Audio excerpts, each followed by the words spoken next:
ನಮಸ್ಕಾರ ಕರ್ನಾಟಕ ಈ ದಿನಗೆ ಸ್ವಾಗತ. ನಾನು ಲತಾ ಧರ್ಮರಾಜ್. ಈಗ ಹೆಡ್ಲೈನ್ಸ್. ಸಮಾಜದ ಜೊತೆ ಪತ್ರಕರ್ತನಿಗೆ ಕುಟುಂಬ ರಕ್ಷಣೆಯೂ ಮುಖ್ಯ. ಪತ್ರಕರ್ತರಿಗೆ ಅಪಘಾತ ವಿಮೆ ಮಾಡಿಸಿರುವುದು ನಿಜಕ್ಕೂ ಉತ್ತಮ ಕೆಲಸ. ಜಿಲ್ಲಾಧಿಕಾರಿ ಸಿ ಸತ್ಯಭಾಮ ಮೆಚ್ಚುಗೆ.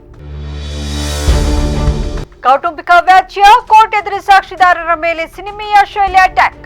ಸಾರ್ವಜನಿಕರಿಂದ ಖಂಡನೆ. ಸಾಮಾಜಿಕ ಜಾಲತಾಣದಲ್ಲಿ ವಿಡಿಯೋ ವೈರಲ್. ಕಾಫಿ ಬೆಳೆ ಮೇಲೆ ಬಿದ್ದು ಕಳ್ಳರ ಕಣ್ಣು. ಹಸಿ ಕಾಫಿ ಗಿಡವೇ ಇವರ ಟಾರ್ಗೆಟ್. ಭದ್ರತೆಗಾಗಿ ಸಿಸಿ ಕ್ಯಾಮೆರಾಗಳ ಮೊರೆ ಹೋದ ಮಾಲೀಕರು.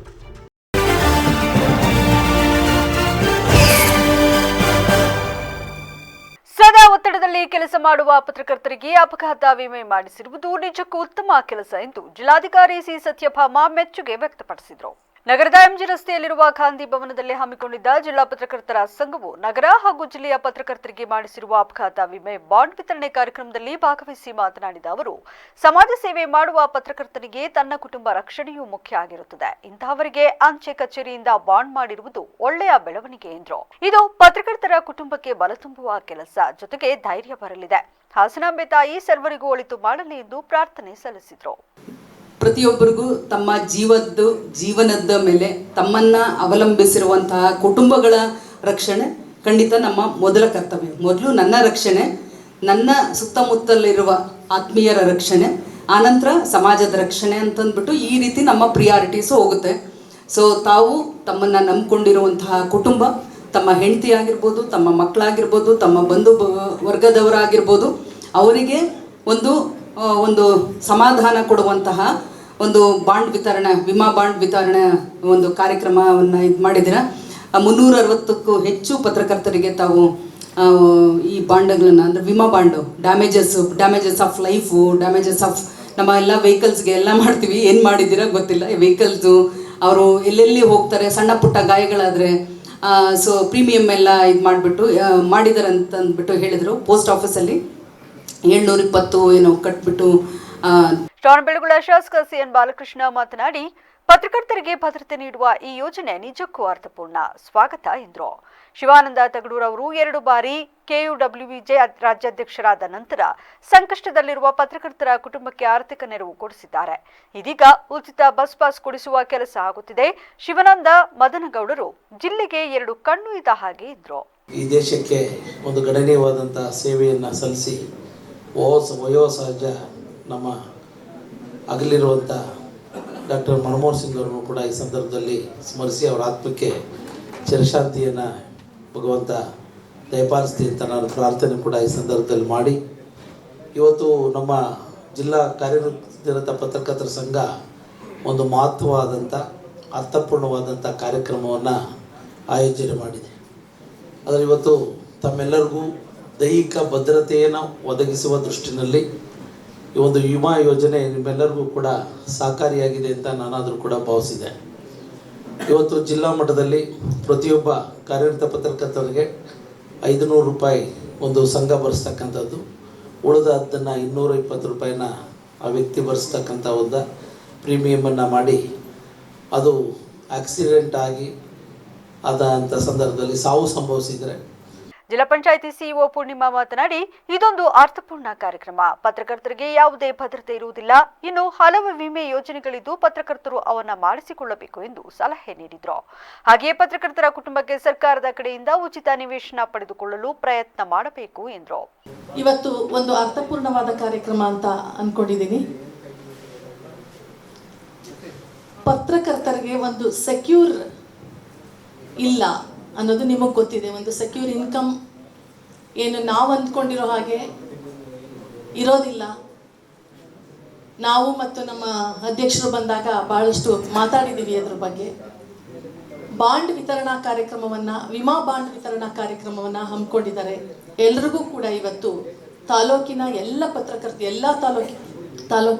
ಪತ್ರಕರ್ತರಿಗೂ ವಿಮಾ ಬಾಂಡನ್ನು, ಪಾಲಿಸಿಯನ್ನು ವಿತರಿಸುವ ಕಾರ್ಯಕ್ರಮವನ್ನು ಇಟ್ಕೊಂಡಿದ್ದಾರೆ. ಇದು ಬಹಳ ಒಳ್ಳೆಯ ಕೆಲಸ. ಅದಲ್ಲದೆ ನಮ್ಮ ಲೀಡ್ ಬ್ಯಾಂಕ್ ಮ್ಯಾನೇಜರ್ ಬರ್ತಾರೆ. ಸುಮಾರು 3 ತಿಂಗಳ ಹಿಂದೆ ಸೆಂಟ್ರಲ್ ಗೌರ್ಮೆಂಟು 2 ಸ್ಕೀಮ್ ಇದೆ, PMEGP ಮತ್ತು ಇನ್ನೊಂದು ಭೀಮಾ ಬಾಂಡ್ ಅಂತ. ಆ 2 ಬಾಂಡ್ಗೆ ಒಂದು ಎಸ್ಪಿ ಮೊಹಮ್ಮದ್ ಸುಜಿತಾ ಮಾತನಾಡಿ, ತಾವ್ಮಾರ್ ಜೀವರಕ್ಷಣೆ ಉದ್ದೇಶದಿಂದ ವಿಮೆ ಒಳ್ಳೆ ಕೆಲಸ, ಪತ್ರಕರ್ತರು ಸಂಚಾರ ನಿಯಮ ಪಾಲಿಸಿ ಎಂದು ಸಲಹೆ ನೀಡಿದರು. ಇವತ್ತು ಇನ್ಶೂರೆನ್ಸ್ ಬಾಂಡ್ ವಿತರಣೆ ಕಾರ್ಯಕ್ರಮ ಇದೆ. ಅದರಲ್ಲಿ ಭಾಗವಹಿಸೋಕ್ಕೆ ಈ ಕಾರ್ಯಕ್ರಮ ತುಂಬ ಇಂಪಾರ್ಟೆಂಟ್ ಕಾರ್ಯಕ್ರಮ ಅಂತ ಅನಿಸ್ತಾ ಇದೆ. ಕಾರಣ ಅಂದರೆ ಇಷ್ಟೇ, ನಾವು ಓದುವಾಗ ಇನ್ಶೂರೆನ್ಸ್ ಅಂದರೆ ಏನು ಅಂತ ಹೇಳ್ತಾರೆ. ಆಲ್ಮೋಸ್ಟ್ 91, 92 ಅಲ್ಲಿ ಎಲ್ಲ ನಾವು ಇನ್ಶೂರೆನ್ಸ್ ಬಗ್ಗೆ ಓದುವಾಗ, ಇಲ್ಲ 2000 ಓದುವಾಗ ಇನ್ಶೂರೆನ್ಸ್ ಅಂದರೆ ಒಂದು ಕೆಟ್ಟ ಕಾನ್ಸೆಪ್ಟ್. ಅವ್ರು ಹೋದ್ಮೇಲೆ ನಮ್ಗೆ ಯಾಕೆ, ಯಾರಾದ್ರೂ ಒಬ್ರು ಜೀವನ ಹೋದ್ಮೇಲೆ ನಮ್ಗೆ ಯಾಕೆ ಇನ್ಶೂರೆನ್ಸ್ ಅಂತ ಈಗಲೂ ಕೆಲವೊಬ್ರು ತಲೆಯಲ್ಲಿ ಅದೇ ಇರ್ತದೆ. ಆದರೆ ನಾನು BCom ಇಲ್ಲ BBA ಓದುವಾಗ, ಅಕೌಂಟ್ಸ್ ಹೋಗುವಾಗ ಇನ್ಶೂರೆನ್ಸ್ ಅಂದರೆ ಒಂದು ಫ್ಯಾಮಿಲಿಯನ್ನು ಯಾವ ಸ್ಥಿತಿಯಲ್ಲಿ ಆ ಡಿಪೆಂಡೆಂಟ್ ಬಿಟ್ಟು ಹೋಗ್ತಾರೋ ಅದೇ ಸ್ಥಿತಿಯಲ್ಲಿ ವಾಪಸ್ ತರ್ಸೋಕ್ಕೆ ಏನು ಉಪಯೋಗ ಆಗುತ್ತೋ ಅದಕ್ಕೆ ಇನ್ಶೂರೆನ್ಸ್ ಅಂತ ಹೇಳಿ. ಇವತ್ತು ಏನು ಇನ್ಶೂರೆನ್ಸ್ ಅಂತ ಬಂದಿದೆಯೋ ಅದನ್ನು ಮೇಡಮ್ ಈಗಾಗಲೇ ಹೇಳಿದಂಗೆ ಹಲವಾರು ಪತ್ರಕರ್ತರು ತುಂಬ ನಾಮಿನಲ್, ನಾವು ಮಾತಾಡುವಾಗ ತುಂಬ ನಾಮಿನಲ್ ಫೀಸಲ್ಲಿ, ತುಂಬ ನಾಮಿನಲ್ ಸ್ಯಾಲ್ರಿಯಲ್ಲಿ ಕೆಲಸ ಮಾಡ್ಕೊಂಡು ಬಂದವರೆ. ಅದೇ ರೀತಿಯಲ್ಲಿ ಏನಾದರೂ ಒಂದು ಕಾಂಪ್ರಮೈಸ್ ಮಾಡಬೇಕು. ಸ್ಯಾಲ್ರಿ ಕಡಿಮೆ ಇದ್ದರೆ ಕಾಂಪ್ರಮೈಸ್ ಮಾಡಬೇಕಂದ್ರೆ ಫಸ್ಟ್ ಕಾಂಪ್ರಮೈಸ್ ಆಗೋದು ಜಿಲ್ಲಾ ಪತ್ರಕರ್ತರ ಸಂಘದ ಮಾಜಿ ಅಧ್ಯಕ್ಷ ರವಿ ನಾಕಲಗೂಡು ಮಾತನಾಡಿ, ಇದುವರೆಗೂ ಸಂಘ ನಡೆದುಕೊಂಡು ಬಂದಿರುವ ಕಾರ್ಯವೈಖರಿ ಸಂಘ ಮತ್ತಷ್ಟು ಗಟ್ಟಿಯಾಗಬೇಕು ಎಂದರೆ ಎಲ್ಲರೂ ಒಟ್ಟಾಗಿ ಹೋಗಬೇಕು ಎಂದು ಕರೆ ನೀಡಿದರು. 4 ಜನ ಪತ್ರಕರ್ತರು ಇದ್ದ ಸಂದರ್ಭದಿಂದ 400 ಜನ ಪತ್ರಕರ್ತರು ಜಿಲ್ಲೆಯಲ್ಲಿ ಕಾರ್ಯನಿರ್ವಹಿಸುತ್ತಿರುವಂತಹ ಸಂದರ್ಭದವರೆಗೂ ಕೂಡ ಸಾಕಷ್ಟು ಕಾರ್ಯಕ್ರಮಗಳನ್ನು ಮಾಡ್ಕೊಂಡು ಬಂದಿದೆ. ಸ್ವತಂತ್ರ ಸಂಗ್ರಾಮದ ಚಳವಳಿಯಿಂದ ಹಿಡಿದು ಇವತ್ತಿನ ತಾಂತ್ರಿಕತೆಯವರೆಗೂ ಕೂಡ ಈ ಒಂದು ನಮ್ಮ ಪತ್ರಕರ್ತರ ಸಂಘ ಕೆಲಸವನ್ನು ಮಾಡಿದೆ. ಅದರಲ್ಲಿ ಮುಖ್ಯವಾಗಿ ಕೆಲಸವನ್ನ ಒಬ್ಬೊಬ್ಬರ ಅವಧಿನಲ್ಲಿ ಒಂದೊಂದು ರೀತಿಯ ಕೆಲಸಗಳು ಆಗಿದೆ. ಕರುಣಾಮೂರ್ತಿಯವರ ಕಾಲದಿಂದ ಹೇಳ್ತಾ ಬಂದರೆ ಇಂದಿನ ವೇಣುಕುಮಾರ್ ಅವಧಿಯವರೆಗೂ ಕೂಡ ಎಲ್ಲರೂ ಕೂಡ ಕೆಲಸವನ್ನು ಮಾಡಿದ್ದಾರೆ. ಯಾರು ಕೂಡ ಪತ್ರಕರ್ತರ ಸಂಘದ ಅಧ್ಯಕ್ಷರಾದವರು ಸುಮ್ಮನೆ ಕೈಕಟ್ಟು ಕುಳಿತು ಹೋದವರಲ್ಲ. ಅವ್ರ ಕೈಲಾದಂಥ ಕೆಲಸವನ್ನ ಜಿಲ್ಲಾಡಳಿತದೊಂದಿಗಿರ್ಬೋದು, ಸರ್ಕಾರದೊಂದಿಗಿರ್ಬೋದು, ಜನಪ್ರತಿನಿಧಿಗಳೊಂದಿಗೆ ಆ ಒಂದು ಕಾಲಘಟ್ಟದಲ್ಲಿ ಯಾವ್ಯಾವ ರೀತಿಯ ನ್ಯಾಯವನ್ನು ಕೊಡಿಸಬೇಕು ಸಾಮಾಜಿಕವಾಗಿ ಅಂತೇಳಿ ಕೆಲಸವನ್ನು ಮಾಡಿದ್ದಾರೆ. ಕೆಲವರ ಅವಧಿನಲ್ಲಿ ಜಾಸ್ತಿ ಆಗಿರ್ಬೋದು, ಕೆಲವರ ಅವಧಿನಲ್ಲಿ ಅವ್ರ ಕೈಲಾದಷ್ಟು ಕೆಲಸ. ಕಾರ್ಯಕಾರಿ ಸಮಿತಿ ಸದಸ್ಯ ಕೆಬಿ ಮಂಜುನಾಥ್ ಮಾತನಾಡಿ, ಸಣ್ಣಪುಟ್ಟ ಅಪಘಾತ ಆದಾಗ ಅಥವಾ ನಡೆಯಬಾರದ ತೊಂದರೆಗಳು ಘಟಿಸಿದಾಗ ಪತ್ರಕರ್ತರು ಮತ್ತವರ ಕುಟುಂಬ ಸದಸ್ಯರಿಗೆ ಆರ್ಥಿಕವಾಗಿ ನೆರವಾಗಲು ಸಂಘದ ಅಧ್ಯಕ್ಷರಾದ ವೇಣುಕುಮಾರ್ ಹಾಗೂ ಎಲ್ಲರೂ ಚರ್ಚೆ ಮಾಡಿ ವಿಮೆ ಸೌಲಭ್ಯ ಮಾಡಿಸಲಾಗಿದೆ ಎಂದರು. News bureau, ವಿವಿಸಿ news. ಅವರ ಆರೋಗ್ಯ ವಿಮೆ ಇರ್ಬೋದು ಅಥವಾ ವಿಮೆ ಇರ್ಬೋದು, ಯಾವುದೇ ಆಗಿರ್ತಕ್ಕಂಥ ಸೌಲಭ್ಯಗಳು ಎಲ್ಲೂ ಕೂಡ ಸಿಗೋದಿಲ್ಲ. ಹಾಗಾಗಿ ಅವರ ಒಂದು ವಿಮೆಗೆ ಸಂಬಂಧಪಟ್ಟ ಹಾಗೆ ಒಂದಷ್ಟು ಭದ್ರತೆಯನ್ನು ಒದಗಿಸಬೇಕು ಅಂತಕ್ಕಂಥ ನಿಟ್ಟಿನಲ್ಲಿ ನಮ್ಮ ಪತ್ರಕರ್ತರ ಸಂಘಕ್ಕೆ ನಮ್ಮ ವೇಣಣ್ಣವರು ಅಧ್ಯಕ್ಷ ಆದ ನಂತರ, ಹಿಂದೆ ಅಧ್ಯಕ್ಷ ಆಗಿರ್ತಕ್ಕಂಥ ಸಾಕಷ್ಟು ಸಂದರ್ಭಗಳಲ್ಲಿ ಅವ್ರದ್ದೇ ಆಗಿರ್ತಕ್ಕಂಥ ಒಂದು ಲಿಮಿಟೇಷನ್ ಒಳಗಡೆ ಸಾಕಷ್ಟು ಹೊಸ ಯೋಜನೆಗಳನ್ನು ಹಾಕೊಂಡು ಕೆಲಸ ಮಾಡಿದ್ದಾರೆ. ಅದೆಲ್ಲವೂ ಕೂಡ ನಮ್ಮ ನಡುವೆ ಇದೆ. ಅದು ಈ ಹಿಂದೆ ಕೂಡ ಸಾಕಷ್ಟು ಅಂದರೆ ಅಧ್ಯಕ್ಷಗಳಾದಂಥ ಸಂದರ್ಭ ಒಂದೊಂದು ಅವಧಿಯಲ್ಲಿ ಕೂಡ ಒಂದೊಂದು ಮೈಲುಗಲ್ಲುಗಳನ್ನು ಮಾಡಿ ಹೋಗಿದ್ದಾರೆ. ಸೊ ಈ ಸಲ ನಮ್ಮ ಹೊಸ ಆಡಳಿತ ಮಂಡಳಿ ಅಧಿಕಾರಕ್ಕೆ ಬಂದ ನಂತರ ಪತ್ರಕರ್ತರು, ನಾವು ಹಿಂದೆ ನಮ್ಮ ನಡುವೆ ಕೆಲಸ ಮಾಡ್ತಕ್ಕಂಥ ಸಾಕಷ್ಟು ಜನ ಪತ್ರಕರ್ತರು ನಮ್ಮನ್ನು ಅಗಲಿದಾಗ ಅವರ ಕುಟುಂಬಗಳು ಸಾಕಷ್ಟು ಆರ್ಥಿಕವಾಗಿ ಸಮಸ್ಯೆಗೆ ಒಳಗಾಗ್ತವೆ. ಯಾಕೆಂತ ಹೇಳಿದ್ರೆ ಒಂದು ಕುಟುಂಬದ ಮುಖ್ಯಸ್ಥ ದುಡಿತಕ್ಕಂಥ ಒಬ್ಬ ವ್ಯಕ್ತಿ, ಅದು ಪತ್ರಕರ್ತರಿರ್ಬೋದು ಅಥವಾ ಬೇರೆ ವಲಯದಲ್ಲಿ ಕೆಲಸ ಮಾಡ್ತಕ್ಕಂಥ ಇರ್ಬೋದು.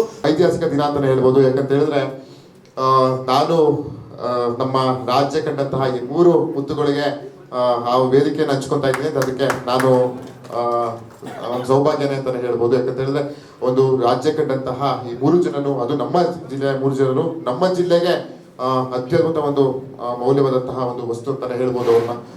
ಯಾಕಂತ ಹೇಳಿದ್ರೆ ಅವರ ಒಂದು ಕೊಡುಗೆ ಇಷ್ಟು ವರ್ಣಿಸಿದ್ರು ಸಾಲದು. ಅದೇ ರೀತಿ ಇವತ್ತು ಏನು ಬಾಂಡ್ ವಿತರಣೆ ಕಾರ್ಯಕ್ರಮವಾಗಿರ್ಬೋದು, ಮತ್ತೆ ನಮ್ಮ ಎಲ್ಲ 3 ಜನಕ್ಕೂ ಅಭಿನಂದನೆ ಕಾರ್ಯಕ್ರಮಗಳು ಅತ್ಯಂತ ಯಶಸ್ವಿಯಾಗಿ ಬಂತು. ನಾನು ಸ್ವಲ್ಪ ಕಾರ್ಯಕ್ರಮಕ್ಕೆ ತಡವಾಗಿ ಬಂದೆ. ನಮ್ಮ ಈಗಿರುವಂತಹ ನೂತನ ಅಧ್ಯಕ್ಷರು ವೇಣುಣ್ಣವರಂತೂ ತುಂಬಾ ಸಕ್ರಿಯವಾಗಿ ನಮ್ಮ ಸದಸ್ಯರ ಪತ್ರಕರ್ತರ ಶ್ರೇಯೋಭಿವೃದ್ಧಿಗೆ ಹಗಲಿರುಳು ಶ್ರಮಿಸ್ತಿದ್ದಾರೆ. ಅವರಿಗೆ ವೇದಿಕೆ ಮುಖಾಂತರ ಅವರಿಗೆ ಧನ್ಯವಾದಗಳನ್ನ ನಾನು ಸಲ್ಲಿಸ್ತೇನೆ.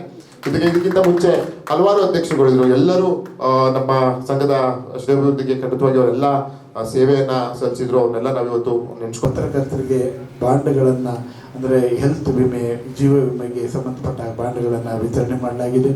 ಹಾಗೆ ನಮಗೆ ಯಾವಾಗಲೂ ಕೂಡ ಕಾಳಜಿಯನ್ನು ಇಟ್ಕೋಬೇಕಾದ್ದು ನಾವು ನೀವೆಲ್ಲರೂ ಆರೋಗ್ಯದ ಬಗ್ಗೆ.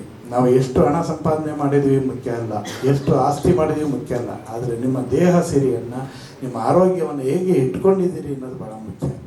ಹಾಗಾಗಿ ಈ ನಿಟ್ಟಿನಲ್ಲಿ ಎಲ್ಲರ ಗಮನ ಇರಲಿ ಅಂತೇಳಿ ಹೇಳ್ತಾ ಈಗಾಗಲೇ ಕಳೆದ ಸೆಷನಲ್ಲಿ ಮಾತನಾಡುವಾಗ ಪ್ರಸ್ತಾಪ ಆಯಿತು ಬಸ್ ಪಾಸ್ ವಿಚಾರದ ಬಗ್ಗೆ.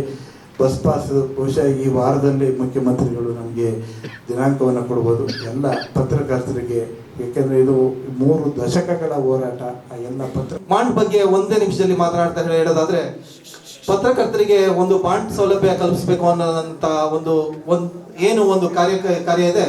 ಇದು ನಮ್ಮ ಸಂಘದ ಪ್ರಧಾನ ಕಾರ್ಯದರ್ಶಿಗಳಂತ BC ಶಶಿಧರ್ ಅವರು ಅವರ ಒಂದು ಬಹಳ ದೊಡ್ಡ ಕೋರಿಕೆ ಅದು. ಈ BC ಶಶಿಧರ್ ಅವರ ಈ ಕೋರಿಕೆಯ ಅನುಗುಣವಾಗಿ ಇವತ್ತು 300ಕ್ಕೂ ಹೆಚ್ಚು ಜನ ಪತ್ರಕರ್ತರಿಗೆ ಈ ವಿಮೆ ಸೌಲಭ್ಯದ ವ್ಯವಸ್ಥೆಯನ್ನ ನಾವು ಮಾಡಲಾಯಿತು. ವಿಮೆ ಸೌಲಭ್ಯದ ಮೊತ್ತ ಕಡಿಮೆ ಅಂತ ತಮ್ಗೆ ಅನ್ನಿಸ್ಬೋದು. 1,000 ರೂಪಾಯಿ ದುಡ್ಡು ಹಾಕಿದ್ದಾರೆ ಸಂಘದವರು, ಅದರಿಂದ ಏನು ಮಹಾ ಸಾಧನೆ ಅಂತ. 1,000 ರೂಪಾಯಿ ಹಣ ಪ್ರತಿಯೊಬ್ಬರಿಗೂ ಸೇರಿ 3,60,000 ರೂಪಾಯಿ ದುಡ್ಡು ಆಗಿದೆ. ಅದನ್ನ ಸಂಘದ ನ್ಯಾಯಾಲಯಕ್ಕೆ ಸಾಕ್ಷಿ ಹೇಳಲು ಬಂದ ಕುಟುಂಬದವರ ಮೇಲೆ ಸಿನಿಮಾ ಶೈಲಿಯಲ್ಲಿ ಹಲ್ಲೆ ಮಾಡಿರುವ ಘಟನೆ ಚನ್ನರಾಯಪಟ್ಟಣದ ನ್ಯಾಯಾಲಯದ ಮುಂಭಾಗ ನಡೆದಿದೆ. ಹಿರಿಸವೆ ಹೋಬಳಿ ಅಂಕನಹಳ್ಳಿ ಗ್ರಾಮದಿಂದ ಬಂದ ಕುಟುಂಬದ ಮೇಲೆ ಚನ್ನರಾಯಪಟ್ಟಣ ಮೂಲದ ದಿನೇಶ್ ಎಂಬುವರು ಹಲ್ಲೆ ಮಾಡಿದ್ದಾರೆ ಎನ್ನಲಾಗಿದೆ. ಜೆಎಂಎಫ್ಸಿ ನ್ಯಾಯಾಲಯದ ಮುಂಭಾಗ ಘಟನೆ ನಡೆದಿದ್ದು, ನ್ಯಾಯದೇವತೆಯ ಆವರಣದಲ್ಲಿಯೇ ಮಾರಣಾಂತಿಕ ಹಲ್ಲೆ ನಡೆಸಿರುವುದು ಸಮಾಜವೇ ತಲೆ ತಗ್ಗಿಸುವಂತಾಗಿದ್ದು, ಈ ಘಟನಾವಳಿಯ ವಿಡಿಯೋ ದೃಶ್ಯ ಸಾಮಾಜಿಕ ಜಾಲತಾಣದಲ್ಲಿ ವೈರಲ್ ಆಗಿದೆ. ಚನ್ನರಾಯಪಟ್ಟಣ ತಾಲೂಕಿನ ಅಂಕನಹಳ್ಳಿ ಗ್ರಾಮದ ವೆಂಕಟೇಶ್ ಮತ್ತು ಇವರ ದಾಯಾದಿಗಳ ಸಾರ್ವಜನಿಕರಿಂದ ಖಂಡನೆ ನಡುವೆ ಕೋರ್ಟ್ನಲ್ಲಿ ಕೇಸ್ ನಡೆಯುತ್ತಿತ್ತು. ಸೋಮವಾರ ಜಮೀನು ವ್ಯಾಜ್ಯದ ವಿಚಾರಣೆಗಾಗಿ ಕುಟುಂಬ ಸಮೇತ ಆಗಮಿಸಬೇಕೆಂದು ನ್ಯಾಯಾಧೀಶರು ಆದೇಶ ನೀಡಿದ್ರು. ಅದರಂತೆ ವೆಂಕಟೇಶ್, ಆತನ ಭಾವ ಮಂಜುನಾಥ್, ಅಕ್ಕ ಮಧುಕುಮಾರಿ, ಪತ್ನಿ ರಮ್ಯಾ ಸೇರಿದಂತೆ 7 ತಿಂಗಳ ಹಸುಗುಸಿನೊಂದಿಗೆ ತಮ್ಮ ಕಾರಿನಲ್ಲಿ ಚನ್ನರಾಯಪಟ್ಟಣದ ನ್ಯಾಯಾಲಯಕ್ಕೆ ಬೆಳಿಗ್ಗೆ ಆಗಮಿಸಿದ್ರು. ನ್ಯಾಯಾಲಯದ ಮುಂಭಾಗ ಕಾರ್ ನಿಲ್ಲಿಸಿ ಕಾರಿನ ಬಾಗಿಲು ತೆರೆದು ಇಳಿಯುವ ಸಂದರ್ಭದಲ್ಲಿ ಅಪರಿಚಿತ ವ್ಯಕ್ತಿಗಳು ಏಕಾಏಕಿ ಮಾರಕಾಸ್ತ್ರಗಳಿಂದ ಕುಟುಂಬಸ್ಥರ ಮೇಲೆ ದಾಳಿ ನಡೆಸಿದ್ದಾರೆ. ಇದರಿಂದ ವೆಂಕಟೇಶ್, ಮಂಜುನಾಥ್ಗೆ ಹಲ್ಲೆ ನಡೆಸಿ ಅಲ್ಲಿಂದ ಪರಾರಿಯಾಗಲು ಯತ್ನಿಸಿದ್ದಾರೆ. ಈ ವೇಳೆ ಸ್ಥಳೀಯರು ಹಿಡಿದು ಹಿಗ್ಗಾಮುಗ್ಗಾ ಥಳಿಸಿದ್ದಾರೆ ಎನ್ನಲಾಗಿದೆ. ಹಲ್ಲೆಗೆ ಕಾರಣವಾದವರನ್ನ ಚನ್ನರಾಯಪಟ್ಟಣದ ಮೂಲದ ದಿನೇಶ್, ಚೇತನ್, ಬೆಂಗಳೂರು ಮೂಲದ ಪ್ರಕಾಶ್ ಎಂದು ತಿಳಿದು ಬಂದಿದ್ದು, ಸದ್ಯ ಸಾರ್ವಜನಿಕರೇ ಹಿಡಿದು ಪೊಲೀಸರಿಗೆ ಒಪ್ಪಿಸಿದ್ದಾರೆ ಎಂದು ತಿಳಿದು ಬಂದಿದ್ದು, ಗಾಯಾಳುಗಳಾದ ಮಂಜುನಾಥ್ ಮತ್ತು ವೆಂಕಟೇಶ್ ಎಂಬುವರನ್ನ ಚನ್ನರಾಯಪಟ್ಟಣದ ಸರ್ಕಾರಿ ಆಸ್ಪತ್ರೆಗೆ ದಾಖಲು ಮಾಡಿ ಚಿಕಿತ್ಸೆ ನೀಡಲಾಗುತ್ತಿದೆ. ಚನ್ನರಾಯಪಟ್ಟಣ ಪೊಲೀಸ್ ಠಾಣೆಯಲ್ಲಿ ಪ್ರಕರಣ ದಾಖಲಾಗಿದೆ. News bureau, BBC news. ನಮಗೆ ಕೋರ್ಟ್ ಇತ್ತು. ಆ ಕೋರ್ಟ್ನ ಅಟೆಂಡ್ ಮಾಡೋದಂತ ನಾವು ನಾನು, ನಮ್ಮ ಭಾವ, ನಮ್ಮ ತಾಯಿ, ನಮ್ಮ 3 ಜನ ಅಕ್ಕದಿರು ಎಲ್ಲ ನಾವು ಕೋರ್ಟ್ ಹತ್ರ ಬಂದು ವೆಯ್ಟ್ ಮಾಡ್ತಾಯಿತ್ತು. ನಾನು ಔಟ್ಸೈಡ್ ಏನಾದ್ರು ಜ್ಯೂಸ್ ಏನಾದ್ರು ತರದಂದ್ಬಿಟ್ಟು ಸ್ವಲ್ಪ ಮುಂದೆ ಹೋಗ್ಬಿಟ್ಟು ನಾನು ಆಮೇಲೆ ನನ್ನ ಫೋನ್ನ ಗಾಡಿಯಲ್ಲೇ ಬಿಟ್ಟಿದ್ದೆ. ಗಾಡಿ ಹತ್ರ ಫೋನ್ ತಗೊಳ್ಳೋಣ ಅಂತ ಬಂದಾಗ ಯಾರೋ ಬಂದು ಸ್ಪ್ಯಾನರ್ ಇರುತ್ತಲ್ಲ ಗಾಡಿದು ಇದು, ಅದ್ರ ಬಂದ ತಕ್ಷಣ ಏಕಾಏಕಿ ತಲೆಗೆ ಹೊಡೆದ್ಬಿಟ್ಟ. ಅವಾಗ ತಲೆಗೆ ಹೊಡೆದಾಗ ಫುಲ್ ಇದು ಕ್ಲೋಸ್ ಆಗಿಬಿಡ್ತು, ಏನೂ ಕಾಣಿಸ್ತಿಲ್ಲ. ಅವಾಗ ಅದಾದಮೇಲೆ ನನಗೆ ಹೊಡಿತಾ ಇದ್ದಾರೆ ಅಂದ್ಬಿಟ್ಟು ನಮ್ಮ ಭಾವರು ಹೊರಗಡೆ ಬರೋಕ್ಕೆ ಹೋದಾಗ ಅವ್ರಿಗೂ ಕಾರಲ್ಲಿ ಕೂತಿದಾಗಲೇ ಅದು ಚೂಪಾಗಿದೆ, ಒಂದು ಕಟ್ಟಿಗೆ ಟೈಪ್ ಇರುತ್ತಲ್ಲ ಅದನ್ನ ಮುಂದೆ ಚೂಪ್ ಮಾಡಿಕೊಂಡು ಹಿಂಗೆ ತಿವಿತಾರೆ ನೋಡಿ, ಈಗ ಚಾಕು ಟೈಪ್ ತಿವಿತಾರಲ್ಲ ಆ ಥರ ಮಾಡಿಕೊಂಡು ನಮ್ಮ ಭಾವರಿಗೆ ಮಾಡಿದ್ದಾನೆ. ಫಸ್ಟ್ ಇಲ್ಲಿ ಹೊಡೆದಿದ್ದಾನೆ, ಅವರು ಕೈ ಇಟ್ಟಾಗ ಅವ್ರು ವಾಪಸ್ಸು ತಲೆಗೇಟಾಗಿದೆ. ಆಮೇಲೆ ಇವರೆಲ್ಲ ನಮ್ಮ ತಾಯಿ ಎಲ್ಲ ಹಿಡಿದ್ಬಿಟ್ಟು ನನಗೆ ಇದು ಮಾಡ್ತಾರೆ. 6 ಜನ ನನಗೆ ಹೊಡಿತಾಯಿದ್ರು. ಆಮೇಲೆ ನಮ್ಮ ತಾಯಿಯವರೆಲ್ಲ ಹೊಡಿತಾ ಇದ್ದಾರಂತೆ. ಇವರು ಕೆಳಗಡೆ ಇಳಿದಾಗ ನಮ್ಮ ತಾಯಿಗೂ ಹೊಡೆದಿದ್ದಾರೆ. ಅವಾಗ ನನಗೆ 6 ಜನ ಹೊಡಿತಾ ಇದ್ದಾರೆ. ನಮ್ಮ 4 ಜನ ನನ್ನ ಹತ್ರ ಇದ್ರು. ಸಕಲೇಶಪುರ ಪಟ್ಟಣದ ಸುತ್ತಮುತ್ತಲ ಪ್ರದೇಶದಲ್ಲಿ ಹೊರ ರಾಜ್ಯದ ಮಾನಸಿಕ ಅಸ್ವಸ್ಥರ ಕಾಟ ಹೆಚ್ಚಾಗಿ ಪಟ್ಟಣದ ಜನತೆ ದಿನದಿಂದ ದಿನಕ್ಕೆ ಹೈರಾಣಾಗುತ್ತಿದ್ದಾರೆ. ಹಿಂದಿ ಮಾತನಾಡುವ ಸುಮಾರು 30 ರಿಂದ 35 ವಯಸ್ಸಿನ ಮಾನಸಿಕ ಅಸ್ವಸ್ಥ ಪಟ್ಟಣದ ಮುಖ್ಯ ಬೀದಿಯಲ್ಲಿ ಕಳೆದ 2 ವರ್ಷಗಳಿಂದ ಸಂಚರಿಸುತ್ತಿದ್ದು, ಇದುವರೆಗೆ ನೀಡಿದ್ದನ್ನ ಪಡೆದು ತೆರಳುತ್ತಿದ್ದು, ಸಾರ್ವಜನಿಕರೊಂದಿಗೆ ಸೌಮ್ಯವಾಗಿ ವರ್ತಿಸುತ್ತಿದ್ದ ಈತನ ಸೌಮ್ಯ ನಡೆ ಕಂಡ ಪಟ್ಟಣದ ಹಲವು ವರ್ತಕರು ತಾವೇ ಖುದ್ದಾಗಿ ಹಣ ನೀಡುತ್ತಿದ್ರು. ಆದರೆ ಕಳೆದ 6 ತಿಂಗಳಿನಿಂದ ತನ್ನ ವರಸೆ ಬದಲಿಸಿಕೊಂಡಿರುವ ಈತ ಅಮಾಯಕರೊಂದಿಗೆ ರೌಡಿಯಂತೆ ವರ್ತಿಸುವ ಮೂಲಕ ಒತ್ತಾಯದಿಂದ ಹಣ ಪಡೆದರೆ ಮಹಿಳೆಯರನ್ನ ಕಂಡರೆ ಮೈಮುಟ್ಟಿ ಭಿಕ್ಷೆ ಕೇಳುವುದನ್ನ ರೂಢಿ ಮಾಡಿಕೊಂಡಿದ್ದಾನೆ. ಇತ್ತೀಚಿನ ದಿನಗಳಲ್ಲಿ ಮೈ ಮೇಲೆ ಪ್ರಜ್ಞೆ ಕಳೆದುಕೊಂಡವರಂತೆ ವರ್ತಿಸುವಂತ ಹೆಣ್ಣು ಮಕ್ಕಳು ಕಂಡರೆ ಹಾಕಿದ ಕೆಳವಸ್ತ್ರವನ್ನ ಜಾರಿಸುವ ಹುಚ್ಚು ವರ್ತನೆ ಜನರಲ್ಲಿ ಸಾಕಷ್ಟು ಆಕ್ರೋಶ ಹುಟ್ಟುಹಾಕಿದೆ. ದಾರು ಪೀನೆ 10 ರೂಪಾಯಿ ಇದೆ ಎಂದು ಮುಲಾಜಿಲ್ಲದೆ ಮಾತನಾಡುವ ಹುಚ್ಚ ನಿಜವಾದ ಹುಚ್ಚನಲ್ಲ. ಮದ್ಯಪಾನದ ದಾಸನಾಗಿರುವ ಈತ ಸುಲಭ ದಾರಿಯಲ್ಲಿ ಹಣ ಗಳಿಕೆಗೆ ಈ ಮಾರ್ಗ ಕಂಡುಕೊಂಡಿದ್ದಾನೆ ಎಂಬ ಮಾತುಗಳು ಕೇಳಿ ಬರ್ತಿದೆ. ಪಟ್ಟಣದ ಒಂದು ತುದಿಯಿಂದ ಮತ್ತೊಂದು ತುದಿಗೆ ಅರೆಬೆತ್ತಲಾಗಿ ಓಡಾಡುವ ಹುಚ್ಚನ ನಡೆ ಅತಿರೇಕಕ್ಕೆ ತಲುಪಿದ್ದು, ಕಳೆದ 1 ವಾರದ ಹಿಂದೆ ಕಾಲೇಜು ಯುವತಿಯೊಬ್ಬಳ ಕೆನ್ನೆ ಕಚ್ಚುವ ಯತ್ನ ನಡೆಸಿದ್ದ. ಇದರಿಂದ ರೊಚ್ಚಿಗಿದ್ದ ಸಾರ್ವಜನಿಕರು ಧರ್ಮದೇಟು ನೀಡಿದ್ರು. ಆದರೂ ಹುಚ್ಚನ ವರ್ತನೆ ಬದಲಾಗದಾಗಿದ್ದು, ಮಾನಸಿಕ ಅಸ್ವಸ್ಥನ ಸ್ಥಳಾಂತರ ಮಾಡುವುದು ಯಾವ ಇಲಾಖೆಯ ವ್ಯಾಪ್ತಿಗೆ ಬರಲಿದೆ ಎಂಬ ಜಿಜ್ಞಾಸೆ ತಹಶೀಲ್ದಾರ್ ಅವರನ್ನ ಕಾಡುತ್ತಿದ್ದು, ಸ್ಥಳಾಂತರಿಸುವ ವಿಚಾರದಲ್ಲಿ ಖುದ್ದು ತಹಶೀಲ್ದಾರ್ ಅಸಹಾಯಕರಾಗಿದ್ದಾರೆ. Alil Akbar, VVC news, Sakleshpur. ಕಣದಲ್ಲಿ ಒಣ ಹಾಕಿದಾಗ ಹಾಗೂ ಗೋದಾಮಿನಲ್ಲಿ ಇದ್ದ ವೇಳೆ ಕಾಫಿಯನ್ನ ಕದ್ದೊಯ್ಯುತ್ತಿದ್ದ ಖದೀಮರು ಇದೀಗ ಗಿಡಗಳಲ್ಲಿಯೇ ರೆಂಬೆ ಸಮೇತ ಹಸಿ ಕಾಫಿಯನ್ನ ಕಳವು ಮಾಡುತ್ತಿರುವ ಪ್ರಕರಣ ಬೆಳಕಿಗೆ ಬಂದಿದ್ದು, ಕಾಫಿ ತೋಟದ ಮಾಲೀಕರು ಭದ್ರತಾ ದೃಷ್ಟಿಯಿಂದ ತೋಟಗಳಿಗೆ ಸಿಸಿ ಕ್ಯಾಮೆರಾಗಳನ್ನು ಅಳವಡಿಸಲು ಮುಂದಾಗುತ್ತಿದ್ದಾರೆ. ಹೌದು, ಇದೇ ಮೊಟ್ಟಮೊದಲ ಬಾರಿಗೆ 50 ಕೆಜಿಗೆ 22,000 ರೂಪಾಯಿಗಳ ಗಡಿ ದಾಟಿರುವ ಕಾಫಿ ಧಾರಣೆಯಿಂದ ಪ್ರಚೋದನೆಗೆ ಒಳಗಾಗಿರುವ ಕಳ್ಳರು ಕಾಫಿ ಹಣ್ಣು ಬಿಡಿಸಲು ತಡವಾಗುತ್ತದೆ ಎಂಬ ಕಾರಣದಿಂದ ರೆಂಬೆಗಳನ್ನು ಉದ್ದುದ್ದ ಕತ್ತರಿಸಿ ಚೀಲದಲ್ಲಿ ತುಂಬಿಸಿಕೊಂಡು ಸಾಗಾಟ ಮಾಡುತ್ತಿದ್ದು, ಇತ್ತೀಚೆಗೆ ಬೇಲೂರು ತಾಲೂಕು ಗೆಡ್ಡೆಹಳ್ಳಿ ಸಮೀಪದ ಕಿತ್ತೂರು ಕಾಫಿ ಎಸ್ಟೇಟ್ನಲ್ಲಿ ಕಳ್ಳರು ರೆಂಬೆ ಸಮೇತ ಕಾಫಿ ಗಿಡಗಳನ್ನು ಕದ್ದಿರುವುದು ಬೆಳಕಿಗೆ ಬಂದಿದೆ. ಅರೇಬಿಕಾ, ರೋಬಸ್ಟಾ ಕಾಫಿಯ ಪಾರ್ಚ್ಮೆಂಟ್ ಹಾಗೂ ಚೆರ್ರಿ ಬೆಲೆ ವಿಪರೀತವಾಗಿ ಹೆಚ್ಚಳವಾಗಿರುವುದರಿಂದ ಬೆಳೆಯನ್ನು ಉಳಿಸಿಕೊಳ್ಳುವ ಸಂಕಷ್ಟ ಬೆಳೆಗಾರರಿಗೆ ಎದುರಾಗಿದೆ. ಕೆಲವು ತೋಟದ ಮಾಲೀಕರು ಬೆಳೆ ಕಾಯಲು ಕಾವಲುಗಾರರನ್ನ ನೇಮಿಸಿಕೊಳ್ಳುತ್ತಿದ್ರೆ, ಇನ್ನೂ ಹಲವರು ಕೂಲಿ ಕಾರ್ಮಿಕರ ಅಲಭ್ಯತೆ, ಕಳ್ಳರ ಸಮಸ್ಯೆ, ಆನೆ ಹಾವಳಿಗಳಿಂದ ಬೇಸತ್ತು ಕಾಫಿ, ಮೆಣಸು, ಏಲಕ್ಕಿ, ಕಿತ್ತಳೆಯಂತಹ ಬೆಳೆಗಳನ್ನು ಖಾಸಗಿ ವ್ಯಕ್ತಿಗಳಿಗೆ ಹುಂಡಿ ರೂಪದಲ್ಲಿ ನೀಡಿ ತಲೆ ಹೊರೆ ಕಡಿಮೆ ಮಾಡಿಕೊಳ್ಳುತ್ತಿದ್ದಾರೆ. ಇತ್ತೀಚಿನ ದಿನಗಳಲ್ಲಿ ಬೆಳೆಗಾರರು ತಮ್ಮ ತೋಟಗಳಿಗೆ ಮುಂಜಾಗ್ರತಾ ಕ್ರಮವಾಗಿ ಸೂಕ್ತ ಭದ್ರತೆಯನ್ನ ನೀಡಲು ಆಧುನಿಕ ತಂತ್ರಜ್ಞಾನದ ಮೊರೆ ಹೋಗುತ್ತಿದ್ದಾರೆ. ಅಸ್ಸಾಂ ಹಾಗೂ ಇತರೆ ರಾಜ್ಯಗಳಿಂದ ಆಗಮಿಸಿರುವ ಮತ್ತು ಸ್ಥಳೀಯ ಕೂಲಿ ಕಾರ್ಮಿಕರು ಕಳ್ಳತನದಲ್ಲಿ ಭಾಗಿಯಾಗುತ್ತಿರುವುದರಿಂದ ಮಾಲೀಕರು ಕಾರ್ಮಿಕರ ಮೇಲಿನ ನಂಬಿಕೆ ಕಳೆದುಕೊಳ್ಳುತ್ತಿದ್ದು, ಸಂಬಂಧಪಟ್ಟ ಅಧಿಕಾರಿಗಳು ವಲಸಿಗರಿಗೆ ಎಚ್ಚರಿಕೆ ನೀಡುವುದು ಅನಿವಾರ್ಯವಾಗಿದೆ. Dinesh Belliwara, VVC news, Belur.